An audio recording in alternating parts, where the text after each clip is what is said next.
আওয়ামী লীগ যে পরিস্থিতি সৃষ্টি করেছে তাতে কোনো দলই তো নির্বাচনে আসে না। 63টা রাজনৈতিক দল নির্বাচনে যায়, সব কিছুকে বাতিল করে দিয়ে দলীয় সরকারের অধীনে নির্বাচন হবে এবং সেই দলীয় সরকারের অধীনে তিনটা নির্বাচন তারা পার করেছে। এই তিনটা নির্বাচনই প্রহসন হয়েছে। আজকে এই নির্বাচন কমিশন বলছে, কালকে বলেছে যে এইভাবে বৈরী রাজনৈতিক পরিবেশে কখনো সুষ্ঠু নির্বাচন সম্ভব নয়।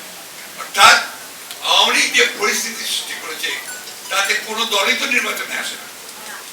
63টা রাজনৈতিক দল নির্বাচনে যায়,